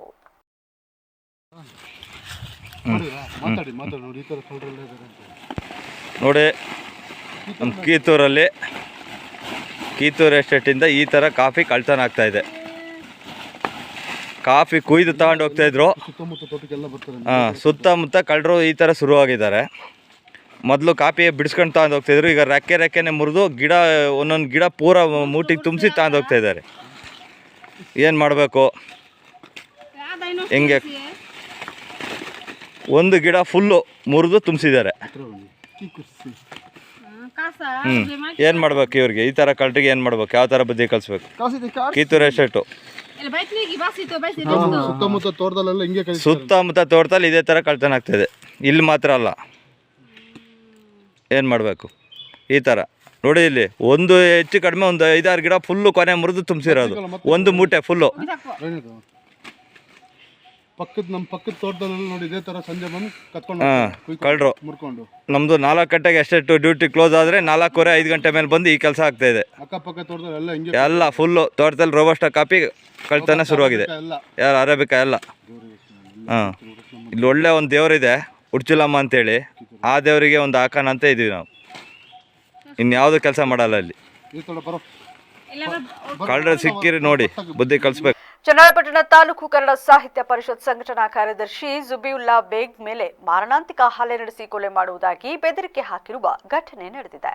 ಈ ಬಗ್ಗೆ ಮಾಧ್ಯಮದವರೊಂದಿಗೆ ಮಾತನಾಡಿದ ಅವರು, ಪಟ್ಟಣದ ಬಾಗೂರು ರಸ್ತೆಯ ಟಿಪ್ಪು ವೃತ್ತದ ಬಳಿ ಶನಿವಾರ ಸಂಜೆ 6 ಗಂಟೆಯ ಸಮಯದಲ್ಲಿ ಅಬ್ದುಲ್ ಹಕ್, ಅಬ್ದುಲ್ ಹಸನ್ ಸೇರಿದಂತೆ ಸುಮಾರು 10ಕ್ಕೂ ಹೆಚ್ಚು ಜನ ಗೂಂಡಾಗಳು ಏಕಾಏಕಿ ಸುತ್ತುವರಿದು ಮನಸೋ ಇಚ್ಛೆ ಹಲ್ಲೆ ಮಾಡಿದ್ದು, ಪೊಲೀಸ್ ಠಾಣೆಗೆ ದೂರು ನೀಡಿದರೆ ನಿಮ್ಮ ಕುಟುಂಬವನ್ನ ಕೊಲೆ ಮಾಡುತ್ತೇವೆ ಎಂದು ಬೆದರಿಸಿದ್ದಾರೆ. ಈ ಸಂಬಂಧ ನಮ್ಮ ಕುಟುಂಬದವರು ಪೊಲೀಸ್ ಠಾಣೆಯಲ್ಲಿ ದೂರು ದಾಖಲಿಸಲು ತೆರಳಿದ್ದು, ಪೊಲೀಸರು ಪ್ರಕರಣ ದಾಖಲಿಸಿಕೊಳ್ಳಲು ಮೀನಾಮೇಷ ಎಣಿಸಿದ್ದಾರೆ. ನಂತರ ಮೇಲಾಧಿಕಾರಿಗಳಿಗೆ ದೂರು ನೀಡುತ್ತೇವೆ ಎಂದು ತಿಳಿಸಿದಾಗ ಮೊಕದ್ದಮೆ ದಾಖಲಿಸಿದ್ದಾರೆ. ತಾಲೂಕಿನಲ್ಲಿ ಕಾನೂನು ಸುವ್ಯವಸ್ಥೆ ಹದಗೆಟ್ಟಿದ್ದು, ಜನಪ್ರತಿನಿಧಿಗಳ ಅಧಿಕಾರಿಗಳ ಕಠಿಣ ಕ್ರಮ ತೆಗೆದುಕೊಳ್ಳದೆ ಹೋದರೆ ತಾಲೂಕಿನಲ್ಲಿ ಹೆಣೆಗಳ ರಾಶಿ ಉರುಳಲಿದೆ. ಆದ್ದರಿಂದ ಜಿಲ್ಲಾ ಪೊಲೀಸ್ ವರಿಷ್ಠಾಧಿಕಾರಿಗಳು ಕ್ರಮ ವಹಿಸಿ ಕೂಡಲೇ ಆರೋಪಿಗಳನ್ನು ಬಂಧಿಸಿ ನಮ್ಮ ಕುಟುಂಬಕ್ಕೆ ಭದ್ರತೆ ನೀಡಬೇಕು ಎಂದು ಆಗ್ರಹಿಸಿದರು. Lohith, VVC news, Channarayapatna. ನಾವು ಮತ್ತು ಮುನವರ್ ಪಾಷಾ ಅಂತೇಳಿ ರಿಟೈರ್ಡ್ ಟೀಚರು, ಅವ್ರ ಜೊತೆಯಲ್ಲಿ ಬೈಕಲ್ಲಿ ನಾನು ಕೂತ್ಕೊಂಡು ಬರಬೇಕಾದ್ರೆ ಅಬ್ದುಲ್ ಹಕ್ ಅನ್ನೋನು ಆ ಕಡೆ ಬಂದ. ಆ ರೋಡಲ್ಲಿ ಬಂದಿದೆ, ಆ ಕೊಟ್ರಾಗಿಡಾರ್ ಪೆಟ್ರೋಲ್ ಬಂಕ್ ಹತ್ರ ಹೋಗಿ ವಾಪಸ್ ಬಂದು ನೈರಾ ಬಂಕ್ ಹತ್ತ ಇಬ್ರಾಳ್ನುವ ಕೊಲ್ಲಕ್ಕೆ ಟಾಟಾ ಎಸಿ ಕಳಿಸ್ದ. ಆ ಟಾಟಾ ಎಸಿ ಏನು ಮಾಡ್ತು, ಟಾಟಾ ಎಸಿ ಒಂದೇ ಸರಿ ರೈಟಿಗೆ ಬಂದು ಹೊಡೆಯೋಕ್ಕೆ ಬಂತು. ನಾವು ಆ ಕಡೆ ಡಿವೈಡ್ ರೋಪಲ್ಲಿತ್ತು, ಆ ಕಡೆ ಹೋಗಿ ಬಚಾವಾದ್ವು. ತದಾದ ನಂತರ ಟಿಪ್ಪು ಸರ್ಕಲ್ ಹತ್ರ ಹಂಸಿದೆ, ಅಲ್ಲಿ ಸ್ಲೋ ಆಗಿದ್ವಿ. ಅಲ್ಲಿ ಬಂದು ಅಡ್ಡೆ ಹಾಕ್ಕೊಂಡು ನನ್ನನ್ನು ತಡೆದು ಬೈಕ್ ತಡೆ ಹಾಕಿ ಹಿಂದುಗಡೆಯಿಂದ ಬಂದು ಶರ್ಟಿನ ಕಾಲರ್ ಹಿಡ್ಕೊಂಡು ಎಳೆದಾಕಿ ಕಾಲಿಗೆ ಒದ್ದಿ ಕೆಳಗೆ ಬೀಳಿಸ್ಬಿಟ್ಟು ನನಗೆ ತಲೆ ಗಾಯ ಆಯಿತು. ಕೆಳಗೆ ಬಿದ್ದೆ ರೋಡಿಗೆ. ಬೈಕ್ ಇದು ದೊಣ್ಣೆ ತಗೊಂಡು ಕಣ್ಣಿಗೆ ಹೊಡೆದು ಆಮೇಲೆ ಕೊನೆಗೆ 8-10 ಜನ ಸೇರಿಕೊಂಡು ನನ್ನನ್ನು ತುಳಿದು ಬೇಲೂರು ತಾಲೂಕಿನ ಬಿಕ್ಕೋಡು ಹೋಬಳಿಯ ಬಕ್ರವಳ್ಳಿ ಗ್ರಾಮಕ್ಕೆ ಹಾಡು ಹಗಲೇ ಕಾಡಾನೆಗಳ ಹಿಂಡು ಲಗ್ಗೆ ಇಟ್ಟಿದೆ. ಮರಿ ಆನೆಗಳ ಜೊತೆ ಕಾಡಾನೆಗಳ ಹಿಂಡು ಲಗ್ಗೆ ಇಟ್ಟಿದ್ದು ಕಾಡಾನೆಗಳನ್ನು ಕಂಡು ಗ್ರಾಮಸ್ಥರು ಭಯಭೀತರಾಗಿದ್ದಾರೆ. ಒಂದು ತೋಟದಿಂದ ಇನ್ನೊಂದು ತೋಟದ ಕಡೆ ಸಾಗಿದ ಕಾಡಾನೆಗಳ ಗುಂಪಿನ ವಿಡಿಯೋ ಸ್ಥಳೀಯರ ಮೊಬೈಲ್ನಲ್ಲಿ ಸೆರೆಯಾಗಿದೆ. ಈಗಾಗಲೇ ಬೇಲೂರು, ಆಲೂರು, ಸಕಲೇಶಪುರ ಸೇರಿದಂತೆ ಮಲೆನಾಡಿನ ಭಾಗದಲ್ಲಿ ಕಾಡಾನೆಗಳ ಉಪಟಳ ಮಿತಿ ಮೀರಿದ್ದು ಕಾಡಾನೆಗಳ ಶಾಶ್ವತ ಪರಿಹಾರಕ್ಕೆ ಅನೇಕ ಹೋರಾಟಗಳು ನಡೆದರೂ ಈವರೆಗೆ ಶಾಶ್ವತ ಪರಿಹಾರ ಕಲ್ಪಿಸಲು ಸರ್ಕಾರ ಮುಂದಾಗಿಲ್ಲ. ಇದರಿಂದ ಮಲೆನಾಡು ಭಾಗದ ಜನರು ದಿನನಿತ್ಯ ಸರ್ಕಾರಕ್ಕೆ ಹಿಡಿಶಾಪ ಹಾಕುತ್ತಿದ್ದಾರೆ. ದಿನೇಶ್ ಬೆಳ್ಳೆವಾರ, ವಿಬಿಸಿ ನ್ಯೂಸ್, ಬೇಲೂರು. ಕಾಡಾನೆ ಮರಿಯೊಂದು ಅನುಮಾನಾಸ್ಪದವಾಗಿ ಸಾವನ್ನಪ್ಪಿರುವ ಘಟನೆ ಸಕಲೇಶಪುರ ತಾಲೂಕಿನ ಬಾಳೆಕೆರೆ ಅರಣ್ಯ ಪ್ರದೇಶದಲ್ಲಿ ನಡೆದಿದೆ. ಅಂದಾಜು 1 ವರ್ಷದ ಕಾಡಾನೆ ಮರಿಯ ಮೃತದೇಹ ಹೊಟ್ಟೆ ಬಗೆದ ಸ್ಥಿತಿಯಲ್ಲಿ ಪತ್ತೆಯಾಗಿದ್ದು, ಅಂಬಾರಿ ಆನೆ ಅರ್ಜುನ ಮೃತಪಟ್ಟ ಸ್ವಲ್ಪ ದೂರದಲ್ಲೇ ಸಾವನ್ನಪ್ಪಿದೆ. ಕ್ರೂರ ಮೃಗದ ದಾಳಿಗೆ ಬಲಿಯಾಗಿದೆಯೋ ಅಥವಾ ಕಾಡಾನೆ ಓಡಿಸುವ ಸಂದರ್ಭದಲ್ಲಿ ಕಾಲ್ತುಳಿತಕ್ಕೆ ಮೃತಪಟ್ಟಿರಬೇಕು. ಒಟ್ಟಿನಲ್ಲಿ ಕಾಡಾನೆ ಮರಿ ಸಾವಿಗೆ ನಿಖರ ಕಾರಣ ತಿಳಿದು ಬಂದಿಲ್ಲ. ಸ್ಥಳಕ್ಕೆ ಅರಣ್ಯ ಇಲಾಖೆ ಅಧಿಕಾರಿಗಳು ಭೇಟಿ ನೀಡಿ ಪರಿಶೀಲನೆ ನಡೆಸಿದ್ದು, ಸ್ಥಳದಲ್ಲೇ ಮರಣೋತ್ತರ ಪರೀಕ್ಷೆ ನಡೆಸಿ ಅಂತ್ಯ ಸಂಸ್ಕಾರ ನಡೆಸಲಾಯಿತು. Alil Akbar, VBC news, Sakleshpur. ಪೌರ ಕಾರ್ಮಿಕರಿಗೆ ವಸತಿ ಸಮಸ್ಯೆಯನ್ನ ಶೀಘ್ರವೇ ಪರಿಹರಿಸಲಾಗುವುದು ಎಂದು ಶಾಸಕ ಸಿಮೆಂಟ್ ಮಂಜು ಭರವಸೆ ನೀಡಿದರು. ಸೋಮವಾರ ಪುರಸಭೆ ಸಭಾಂಗಣದಲ್ಲಿ ಪುರಸಭೆ ಅಧ್ಯಕ್ಷೆ ಜ್ಯೋತಿ ರಾಜ್ಕುಮಾರ್ ಅಧ್ಯಕ್ಷತೆಯಲ್ಲಿ ನಡೆದ ಪುರಸಭೆ ಸಾಮಾನ್ಯ ಸಭೆಯಲ್ಲಿ ಮಾತನಾಡಿದ ಸದಸ್ಯ ಕಾಳಪ್ಪ, ಸ್ವಚ್ಛತೆ ಕಾರ್ಯ ಕೈಗೊಳ್ಳುವ ಪೌರ ಕಾರ್ಮಿಕರಿಗೆ ಮನೆಗಳಿಲ್ಲವಾಗಿದ್ದು ಚಳಿ ಮಳೆಯಲ್ಲಿ ದಿನ ಕಳೆಯುವಂತಾಗಿದೆ. ಕೂಡಲೇ ಅವರಿಗೆ ಸೂಕ್ತ ವ್ಯವಸ್ಥೆ ಕಲ್ಪಿಸಬೇಕು ಎಂದರು. ಇದಕ್ಕೆ ಉತ್ತರಿಸಿದ ಶಾಸಕ, ಸುಮಾರು 7 ಕೋಟಿ ವೆಚ್ಚದಲ್ಲಿ ಪುರಸಭೆ ಪೌರ ಕಾರ್ಮಿಕರಿಗೆ 62 ಮನೆಗಳನ್ನು ನಿರ್ಮಿಸಲಾಗುತ್ತಿದೆ. ತಾಂತ್ರಿಕ ಕಾರಣದಿಂದ ವಿಳಂಬವಾಗಿದೆ. ಈ ಬಗ್ಗೆ ಗಮನ ಹರಿಸಲಾಗುವುದು ಎಂದರು. ಪಟ್ಟಣದ ಇಂದಿರಾ ಕ್ಯಾಂಟೀನ್ನಲ್ಲಿ ಯಾವುದೂ ಸರಿಯಿಲ್ಲ. ಬಡವರಿಗೆ ಊಟ ನೀಡುವ ಉದ್ದೇಶಕ್ಕೆ ಆರಂಭವಾದ ಈ ಯೋಜನೆಯಲ್ಲಿ ಕೆಲವರು ಭ್ರಷ್ಟಾಚಾರ ನಡೆಸುತ್ತಿದ್ದಾರೆ. 2ರಿಂದ 800 ಜನರಿಗೆ ಊಟ ಸಿದ್ಧಪಡಿಸಲು ಸಾಧ್ಯನಾ? ಇದಕ್ಕಿಂತ ಭ್ರಷ್ಟಾಚಾರಕ್ಕೆ ನಿದರ್ಶನ ಬೇಕಾ? ಸ್ವಚ್ಛತೆ ಇಲ್ಲ, ನಿಯಮದ ಪ್ರಕಾರ ಆಹಾರ ನೀಡುತ್ತಿಲ್ಲ, ಭ್ರಷ್ಟಾಚಾರ ನಡೆಯುತ್ತಿದೆ. ಬಿಲ್ ತಡೆ ಹಿಡಿಯಿರಿ ಎಂದು ಅಧಿಕಾರಿಗಳಿಗೆ ಸೂಚನೆ ನೀಡಿದರು. ಬಿಲ್ ಸಲ್ಲಿಕೆಯಾಗುತ್ತಿದೆ, ಇದರಿಂದಾಗಿ ಸಾರ್ವಜನಿಕರ ಹಣ ಅನ್ಯಾಯವಾಗಿ ವ್ಯಕ್ತವಾಗುತ್ತಿದೆ ಎಂದು ಸದಸ್ಯರು ಆಕ್ರೋಶ ವ್ಯಕ್ತಪಡಿಸಿದರು. ಮಧ್ಯಪ್ರವೇಶಿಸಿ ಮಾತನಾಡಿದ ಶಾಸಕರು, ಈಗಿರುವ ಏಜೆನ್ಸಿಯನ್ನ ಬದಲಿಸಲು ಜಿಲ್ಲಾಧಿಕಾರಿಗಳಿಗೆ ಪತ್ರ ಬರೆಯಲಾಗುವುದು ಎಂದರು. Alil Akbar, VBC news, Sakleshpur. ಆಮೇಲೆ 2 ಜನ ಕೆಲಸಕ್ಕಿದ್ದಾರೆ, ದಿನ 700 ರಿಂದ 800 ಜನಕ್ಕೆ ಬಿಲ್ ಆಗ್ತಾ ಇದೆ. 2 ಜನ ಅಷ್ಟು ಜನಕ್ಕೆ ಊಟ ಕೊಡಬಹುದಾ? ಅಲ್ಲಿ ಬೋರ್ವೆಲ್ ಕೊಡ್ತು, ಅಲ್ಲಿ ನೀರು ಕೊಡ್ಬೋದು ಅಂತೇಳಿ ಅದನ್ನ ಚೇಂಜ್ ಮಾಡಬೇಕು. ಆಮೇಲೆ ಪೊಲೀಸ್ ಸ್ಟೇಷನ್ ಹತ್ರ ಕೊಡಕ್ ಬರಲ್ಲ, ಯಾಕೆಂದ್ರೆ ಅದು 2 ಫೇಲ್ಯೂರ್ ಆಗಿದೆ.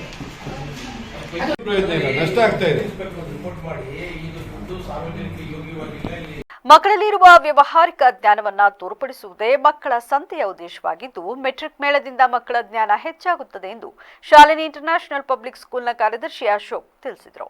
ಚನ್ನರಾಯಪಟ್ಟಣ ಶಾಲಿನಿ ಇಂಟರ್ನ್ಯಾಷನಲ್ ಪಬ್ಲಿಕ್ ಶಾಲೆಯ ಆವರಣದಲ್ಲಿ ರಾಷ್ಟ್ರಕವಿ ಕುವೆಂಪು ಅವರ ಜನ್ಮದಿನಾಚರಣೆ ಅಂಗವಾಗಿ ನಡೆದ ಮೆಟ್ರಿಕ್ ಮೇಳ ಮತ್ತು ಮಕ್ಕಳ ಸಂತೆ ಕಾರ್ಯಕ್ರಮ ಉದ್ಘಾಟಿಸಿ ಮಾತನಾಡಿದ ಅವರು, ಮಕ್ಕಳಿಗೆ ವ್ಯಾವಹಾರಿಕ ಜ್ಞಾನ ಹೆಚ್ಚಿಸಲು ಇಂತಹ ಮಕ್ಕಳ ಸಂತೆ ಅವಶ್ಯಕತೆ ಇದೆ. ಮಕ್ಕಳಲ್ಲಿ ಸೃಜನಶೀಲತೆ, ವ್ಯಾವಹಾರಿಕ ಜ್ಞಾನಗಳ ಬಗ್ಗೆ ಅರಿವು ಮೂಡಿಸಿದರೆ ವಿದ್ಯಾಜ್ಞಾನದ ಜೊತೆಯಲ್ಲಿ ವ್ಯಾವಹಾರಿಕ ಜ್ಞಾನವೂ ಹೆಚ್ಚಾಗುತ್ತದೆ. ಆದ್ದರಿಂದ ಪೋಷಕರು ತಮ್ಮ ಮಕ್ಕಳೊಂದಿಗೆ ಇಂತಹ ಮಕ್ಕಳ ಸಂತೆಗಳಲ್ಲಿ ಭಾಗವಹಿಸಿ ಎಂದು ಕರೆ ನೀಡಿದರು.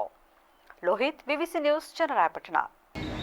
ವಿಶ್ವಮಾನವ ಸಂದೇಶ ಕೊಟ್ಟಂಥ ಮಹಾನ್ ಕವಿ ಕುವೆಂಪು ಅವರ ಜನ್ಮದಿನೋತ್ಸವವನ್ನು ಆಚರಣೆ ಮಾಡ್ತಾ ಇದ್ದೀವಿ. ಅದೇ ರೀತಿ ಈ ದೇಶ ಕಂಡಂಥ ಅಪರೂಪದ ಅರ್ಥಶಾಸ್ತ್ರಜ್ಞ ಡಾಕ್ಟರ್ ಮನಮೋಹನ್ ಸಿಂಗ್ ಅವರನ್ನು ನೆನೆಯುವಂಥ ಕಾರ್ಯಕ್ರಮ ಕೂಡ ಮಾಡ್ತಾ ಇದ್ದೀವಿ. ಅವರು ತಂದಂಥ ನರೇಗಾ ಯೋಜನೆ ಇರ್ಬೋದು, ಕಾರ್ಯಗಾರಿ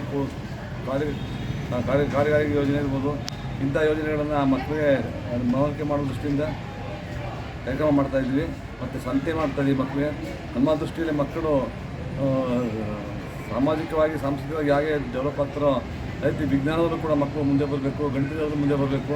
ಅದರಿಂದ ಇವತ್ತು ಮೆಟ್ರಿಕ್ ಮೇಳ ಮಾಡ್ತಾಯಿದ್ವಿ.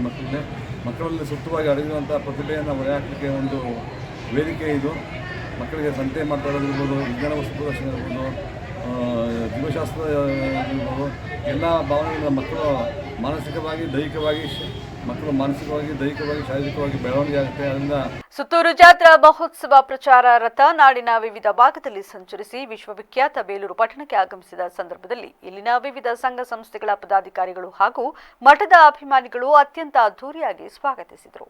ಬೇಲೂರು ಪಟ್ಟಣದ ಹೃದಯ ಭಾಗದ ಬಸವೇಶ್ವರ ವೃತ್ತಕ್ಕೆ ಆಗಮಿಸಿದ ಸಂದರ್ಭದಲ್ಲಿ ತಾಲೂಕು ಶರಣ ಸಾಹಿತ್ಯ ಪರಿಷತ್, ತಾಲೂಕು ಜಾನಪದ ಪರಿಷತ್ ಸೇರಿದಂತೆ ವಿವಿಧ ಸಂಘ ಸಂಸ್ಥೆಗಳು ಶ್ರೀ ಶಿವರಾತ್ರೀಶ್ವರ ಮೂರ್ತಿಗಳ ಪುಷ್ಪನಮನ ಸಲ್ಲಿಸಿದರು. ಈ ವೇಳೆ ಬೇಲೂರು ತಾಲೂಕು ಶರಣ ಸಾಹಿತ್ಯ ಪರಿಷತ್ ಅಧ್ಯಕ್ಷ ಹೆಬ್ಬಾಳು ಹಾಲಪ್ಪ ಮಾತನಾಡಿ, ಜನವರಿ 26ರಿಂದ 31ರ ತನಕ ಮೈಸೂರಿನ ಸುತ್ತೂರಿನಲ್ಲಿ ನಡೆಯುವ ಜಾತ್ರಾ ಮಹೋತ್ಸವಕ್ಕೆ ತನ್ನದೇ ಆದ ಐತಿಹ್ಯವಿದೆ.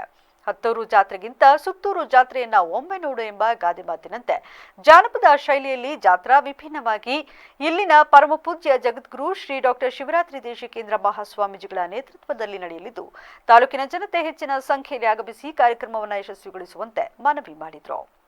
Dinesh Bellawara, BBC news, Belur.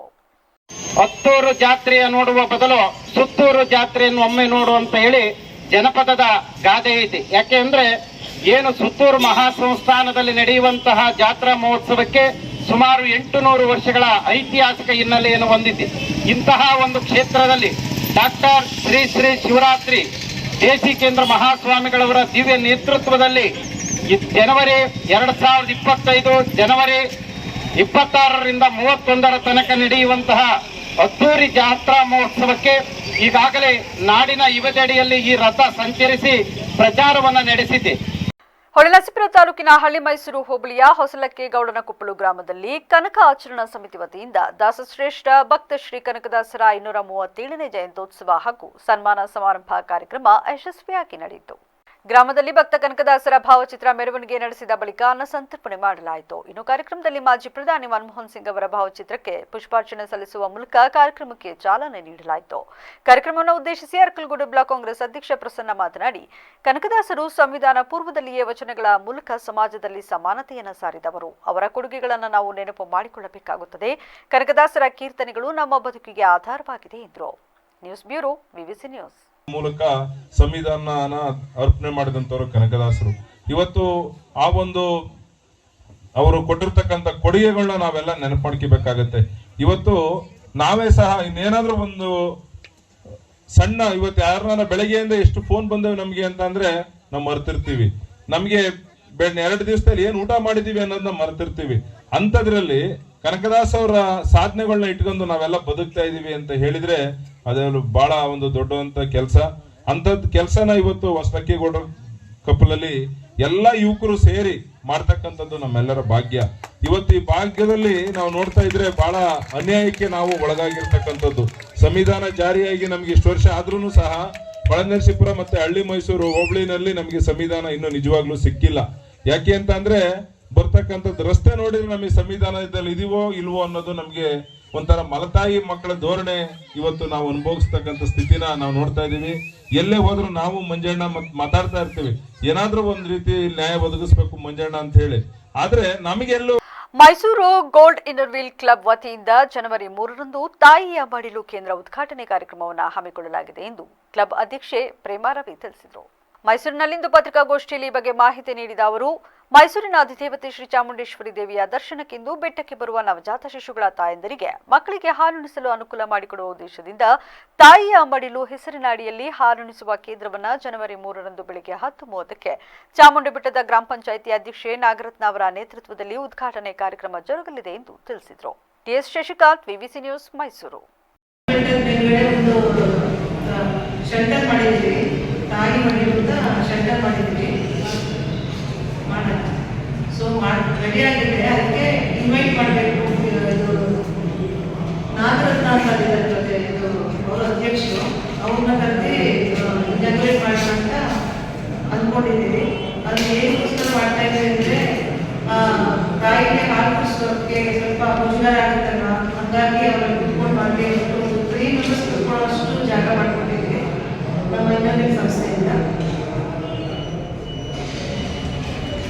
ಉಡುಪಿ ಜಿಲ್ಲಾ ಪೊಲೀಸ್ ವತಿಯಿಂದ ಅಪರಾಧ ತಡೆ ಹಿಡಿಯುವ ನಿಟ್ಟಿನಲ್ಲಿ ಹಾಗೂ ಸಾರ್ವಜನಿಕರಲ್ಲಿ ಅರಿವು ಮೂಡಿಸುವ ಸಲುವಾಗಿ ಅಪರಾಧ ತಡೆ ಮಾಸಾಚರಣೆ 2024 ಸೈಕಲ್ ಜಾಥಾ ಕಾರ್ಯಕ್ರಮವನ್ನು ಹಮ್ಮಿಕೊಳ್ಳಲಾಗಿತ್ತು.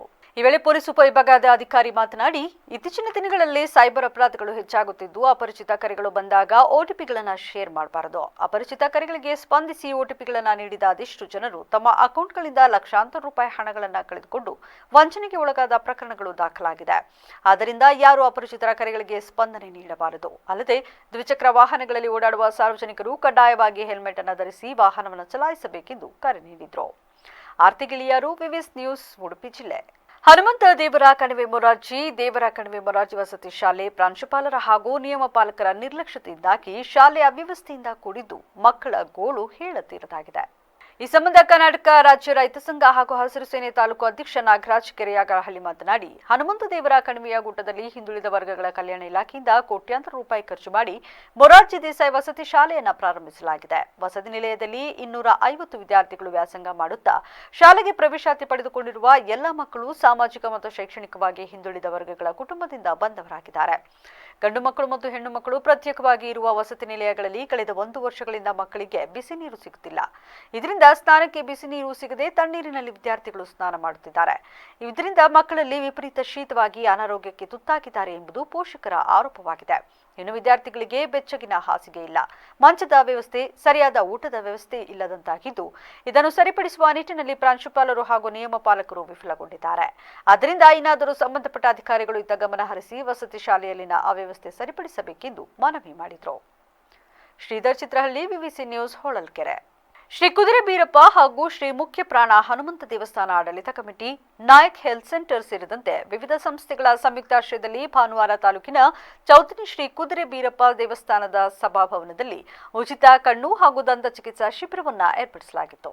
ಗಣೇಶ ನೇತ್ರಾಲಯದ ತಜ್ಞ ವೈದ್ಯರಾದ ಡಾಕ್ಟರ್ ವಿಶ್ವನಾಥ್ ನಾಯಕ್ ಹಾಗೂ ಸಾವಿತ್ರಿ ದಂತ ಚಿಕಿತ್ಸಾಲಯದ ಡಾಕ್ಟರ್ ರವಿ ನಾಯಕ್ ನೂರಾರು ಸಂಖ್ಯೆಯಲ್ಲಿ ಭಾಗವಹಿಸಿದ ಶಿಬಿರಾರ್ಥಿಗಳನ್ನು ಪರೀಕ್ಷೆಗೆ ಒಳಪಡಿಸಿ ಸೂಕ್ತ ಚಿಕಿತ್ಸೆ ಹಾಗೂ ಸಲಹೆಗಳನ್ನು ನೀಡಿದರು. ಈ ಸಂದರ್ಭದಲ್ಲಿ ದೇವಸ್ಥಾನದ ಅಧ್ಯಕ್ಷ ರಾಮಚಂದ್ರ ನಾಯಕ್ ಮಾತನಾಡಿ, ಆರಂಭಿಕ ಹಂತದಲ್ಲಿ ಕಣ್ಣು ಹಾಗೂ ದಂತಕ್ಕೆ ಸಂಬಂಧಿಸಿದಂತೆ ಸಮಸ್ಯೆಗಳು ಕಾಣಿಸಿಕೊಂಡಾಗ ಜನರು ತಾತ್ಸಾರ ಮಾಡುತ್ತಾರೆ. ಅಲ್ಲದೆ ದೂರದ ಆಸ್ಪತ್ರೆಗಳಿಗೆ ಹೋಗಲು ಹಿಂದೇಟು ಹಾಕುತ್ತಾರೆ. ಇಂತಹ ಶಿಬಿರಗಳು ಏರ್ಪಡುವುದರಿಂದ ಜನರಿಗೆ ಅನುಕೂಲವಾಗುತ್ತದೆ ಎಂದರು. ಇವತ್ತು ನಮ್ಮ ಕುದುರೆ ಬೀರಪ್ಪ ದೇವಸ್ಥಾನದಲ್ಲಿ ಉಚಿತ ದಂತ ಹಾಗೂ ದಂತ ತಪಾಸಣೆ ಹಾಗೂ ನೇತ್ರ ತಪಾಸಣೆ ಕೇಂದ್ರವನ್ನು ಹಮ್ಮಿಕೊಂಡಿದ್ದೇವೆ, ಶಿಬಿರವನ್ನು ಹಮ್ಮಿಕೊಂಡಿದ್ದೇವೆ. ಇವತ್ತಿನ ದಿನದಲ್ಲಿ ನಮಗೆ ಆರೋಗ್ಯ ಭಾರತಿ ಅಮಿತಾಕ್ಷ ಯೋಗ ಟ್ರಸ್ಟಿನ ಎಲ್ಲ ಪದಾಧಿಕಾರಿಗಳು ನಮ್ಮೊಂದಿಗೆ ಸಹಕರಿಸಿದ್ದಾರೆ. ಹಾಗೆ ನೇತ್ರ ತಜ್ಞರಾಗಿ ಡಾಕ್ಟರ್ ವಿಶ್ವನಾಥ್ ನಾಯಕ್ ಅವರು ಬಂದಿದ್ದರು, ಉಪಸ್ಥಿತರಿದ್ದರು. ಹಾಗೆ ದಂತ ವೈದ್ಯರಾಗಿ ಡಾಕ್ಟರ್ ರವಿ ನಾಯ್ಕ್ ಅವರು ಕೂಡ ನಮ್ಮ ಇವತ್ತಿನ ಕಾರ್ಯಕ್ರಮದಲ್ಲಿ ಉಪಸ್ಥಿತರಿದ್ದರು. ಇವತ್ತಿನ ಶಿಬಿರವನ್ನು ಯಶಸ್ವಿಯಾಗಿ ಮಾಡಲಿಕ್ಕೆ ನಮ್ಮ ಗ್ರಾಮದ ಅನೇಕ ನೂರಾರು ಚಿಕಿತ್ಸಾರ್ಥಿಗಳು ಬಂದು ಚಿಕಿತ್ಸೆಯನ್ನು ಪಡ್ಕೊಂಡು ಹೋಗಿದ್ದಾರೆ. ಈ ನಿಟ್ಟಿನಲ್ಲಿ ನಮ್ಮ ದೇವಸ್ಥಾನದಲ್ಲಿ ಇದೊಂದು ಕಾರ್ಯಕ್ರಮ ನಡೆದಿರುವುದು ನಮಗೂ ಕೂಡ ಹೆಮ್ಮೆಯ ವಿಷಯ. ಯಾಕೆಂತಂದರೆ ಒಂದು ಧಾರ್ಮಿಕ ಕ್ಷೇತ್ರದಲ್ಲಿ ಸಾಮಾಜಿಕ ಕಾರ್ಯ ಆಗಬೇಕು ಅನ್ನೋದು ನಮ್ಮ ಸಮಾಜದ ಜೊತೆ ಪತ್ರಕರ್ತನಿಗೆ ಕುಟುಂಬ ರಕ್ಷಣೆಯೂ ಮುಖ್ಯ. ಪತ್ರಕರ್ತರಿಗೆ ಅಪಘಾತ ವಿಮೆ ಮಾಡಿಸಿರುವುದು ನಿಜಕ್ಕೂ ಉತ್ತಮ ಕೆಲಸ. ಜಿಲ್ಲಾಧಿಕಾರಿ ಸಿ ಸತ್ಯಭಾಮ ಮೆಚ್ಚುಗೆ. ಕೌಟುಂಬಿಕ ವ್ಯಾಜ್ಯ, ಕೋರ್ಟ್ ಎದುರು ಸಾಕ್ಷಿದಾರರ ಮೇಲೆ ಸಿನಿಮೀಯ ಶೈಲಿ ಅಟ್ಯಾಕ್. ಸಾರ್ವಜನಿಕರಿಂದ ಖಂಡನೆ, ಸಾಮಾಜಿಕ ಜಾಲತಾಣದಲ್ಲಿ ವಿಡಿಯೋ ವೈರಲ್. ಕಾಫಿ ಬೆಳೆ ಮೇಲೆ ಬಿದ್ದು ಕಳ್ಳರ ಕಣ್ಣು, ಹಸಿ ಕಾಫಿ ಗಿಡವೇ ಇವರ ಟಾರ್ಗೆಟ್. ಭದ್ರತೆಗಾಗಿ ಸಿಸಿ ಕ್ಯಾಮೆರಾಗಳ ಮೊರೆ ಹೋದ ಮಾಲೀಕರು. ಇದಾಗಿತ್ತು ಇಲ್ಲಿಯವರೆಗಿನ ಅಪ್ಡೇಟ್ಸ್. ನಿರಂತರ ಸುದ್ದಿಗಾಗಿ ನೋಡ್ತಾ ಇರಿ ವಿವಿಸಿ ನ್ಯೂಸ್. ಇದು ಜನರ ಧ್ವನಿ, ಸತ್ಯದ ಕಡೆ ನಮ್ಮ ನಡೆ.